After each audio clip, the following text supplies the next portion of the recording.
देवरिया हत्याकांड ने पूरे देश को झकझोर कर रख दिया। जमीन विवाद में 6 लोगों की हत्या के बाद मुख्यमंत्री योगी आदित्यनाथ सख्त हैं और जमीन से जुड़े सभी मामलों के निपटारे के लिए जिम्मेदारी तय कर दी है।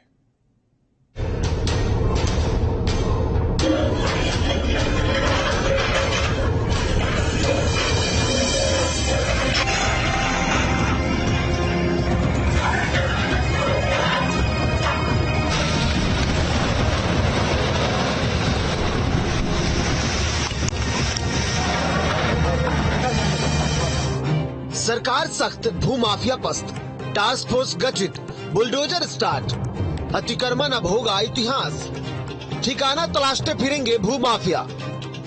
देवरिया में जमीन के विवाद में हुई नरसंहार के बाद जमीन से जुड़े विवाद को लेकर सीएम योगी आदित्यनाथ सख्त हो गए हैं, जिसके बाद उन्होंने जमीन से जुड़े मामले के निपटारों को लेकर सख्त आदेश दिया है और टास्क फोर्स बनाकर कार्रवाई करने के निर्देश। सीएम के निर्देश के मुताबिक भूमि विवादों का जल्द हो निपटारा। विवाद निपटारे के लिए चलेगा विशेष अभियान।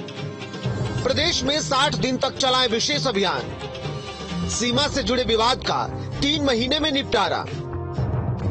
उत्तराधिकार के मामले 45 दिन में निपटाएं। विभाजन से जुड़े विवाद का भी हो निपटारा। 6 माह के अंदर विभाजन विवाद का हो निपटारा। वहीं जहां एक तरफ यूपी में जमीन से जुड़े सभी मामलों के निपटारे के निर्देश दिए गए हैं, तो दूसरी तरफ सरकारी जमीन पर हो रहे अवैध कब्जे और भूमाफियाओं की बढ़ती सक्रियता को लेकर के भी सीएम योगी सख्त नजर आए, जिसको लेकर सीएम ने 4 स्तरों पर टास्क फोर्स बनाकर सभी नगरीय निकायों को अवैध निर्माण अतिक्रमण को चिन्हित कर सख्त कार्रवाई के निर्देश दिए हैं। इस कार्रवाई के तहत अब शहरी निकाय में पार्क, तालाब और पोखर समेत सभी सरकारी भूमि पर अतिक्रमण के खिलाफ कार्रवाई की जाएगी। इसके तहत प्रशासन बुलडोजर चलाने की तैयारी में भी है। भूमाफियाओं पर कार्रवाई के लिए तैयार किए गए प्लान के मुताबिक भूमाफिया विरोधी अभियान की समीक्षा के लिए राज्य, मंडल, जिला और तहसील स्तर पर 4 स्तरीय टास्क फोर्स का गठन किया गया है, जिसके लिए मुख्य सचिव दयाशंकर मिश्र राज्य स्तरीय एंटी भूमाफिया टास्क फोर्स के अध्यक्ष हैं। वहीं प्रमुख सचिव शहरी विकास विभाग समेत अन्य विभाग इस राज्य स्तरीय एंटी भूमाफिया टास्क फोर्स के सदस्य हैं।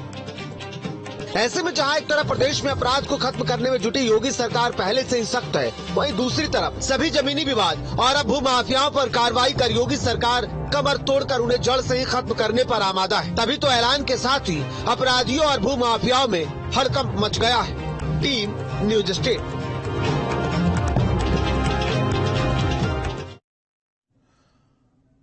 अवैध कब्जों को लेकर सीएम योगी की सख्ती के बाद अधिकारियों ने कमर कस ली है। मुख्य सचिव ने बैठक कर अधिकारियों को क्या कुछ दिशा निर्देश दिए, इसकी जानकारी दे रहे हैं न्यूज स्टेट संवाददाता सैयद ओवैस अली। देवरिया हत्याकांड के बाद योगी सरकार एक्शन मोड में नजर आ रही है।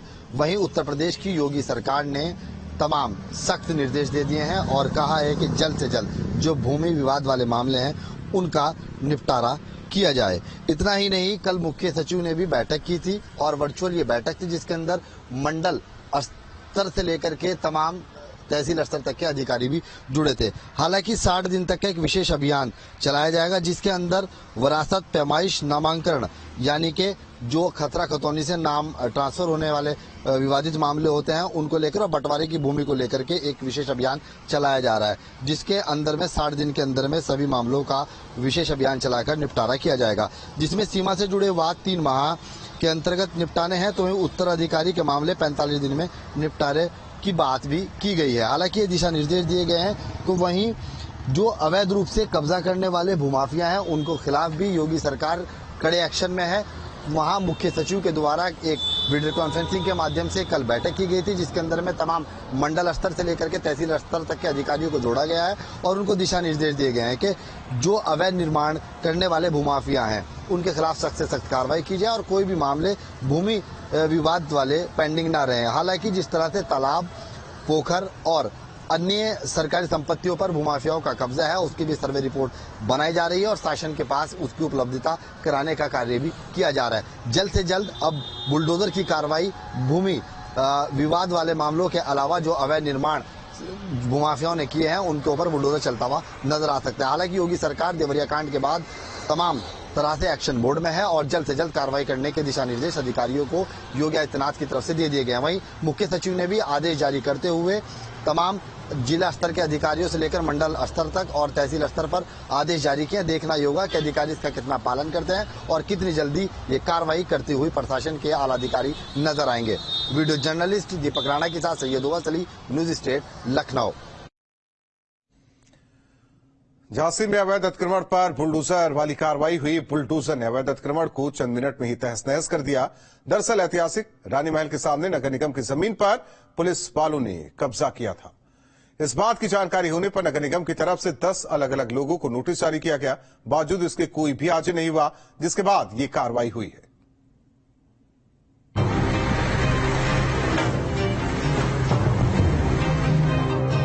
बुलडोजर है, रुकेगा नहीं। शहर शहर गरज रहा बाबा का बुलडोजर। अवैध कब्जा करोगे तो बचोगे नहीं।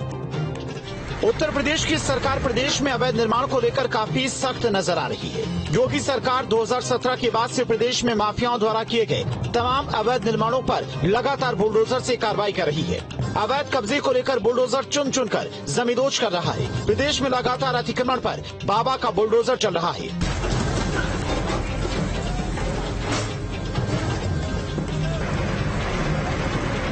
यूपी में बाबा का बुलडोजर ऐसे गरज रहा है जैसे वो माफियाओं को खत्म करके ही दम लेगा। झांसी में अवैध अतिक्रमण पर बुलडोजर कार्रवाई की गई। बुलडोजर ने अवैध अतिक्रमण को चंद मिनटों में ही तहस नहस कर दिया। बताया जा रहा है कि कुछ दिन पूर्व नगर निगम द्वारा झांसी के रानी महल के पास 10 लोगों के खिलाफ FIR दर्ज कराई गई थी, जिस पर ये बड़ी कार्रवाई की गई। रानी महल के सामने, जैसा कि आप देख सकते हैं, रानी महल के सामने की जमीन है। ये काफी वर्षों पूर्व 1938 में पुलिस विभाग को दी गई थी। उस समय टेनिस कोर्ट के प्रयोजन के लिए दी गई थी। उसके बाद चौकी बनाई गई थी। कालांतर में चौकी भी जब यहाँ से शिफ्ट हो गई है, उसके बाद यहाँ पे पुलिस विभाग द्वारा आवासीय रूप में प्रयोजन किया जा रहा था। और फिलहाल अभी क्योंकि हमारी जमीन थी, नगर निगम को अपनी जमीन की उपयोगिता में लाया जाना था, इन लोगों को नोटिस दिए गए। नोटिस देने के उपरांत भी जब खाली नहीं किया गया तो FIR कराई गई है। कल ये सारे जितने भी आवास थे सब खाली करा लिए गए थे। आरोप है कि ऐतिहासिक रानी महल के सामने नगर निगम की जमीन पर पुलिस वालों ने कब्जा किया हुआ है। इस बात की जानकारी होने पर नगर निगम की तरफ से 10 अलग अलग लोगों को नोटिस जारी किए गए। बावजूद इसके कोई भी हाजिर नहीं हुआ, जिसके बाद पुलिस वालों के खिलाफ FIR दर्ज कराई गई। गौरतलब है कि 70 साल पहले वहां पर सरकारी क्वार्टर में पुलिसकर्मी रहते थे, लेकिन कोतवाली स्थानांतरित होने के बाद यहां पर पूरी तरह से जमीन खाली हो जानी चाहिए थी।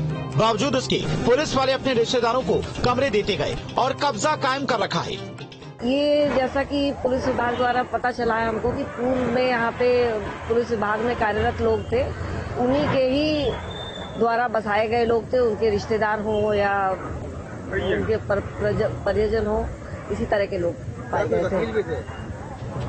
हाँ, ऐसा भी पता चला है। झांसी में जिस तरह से बुलडोजर कार्रवाई हुई, उससे ये साफ हो गया है कि आरोपी कोई भी हो, उसका बचना नामुमकिन है। Team news steel.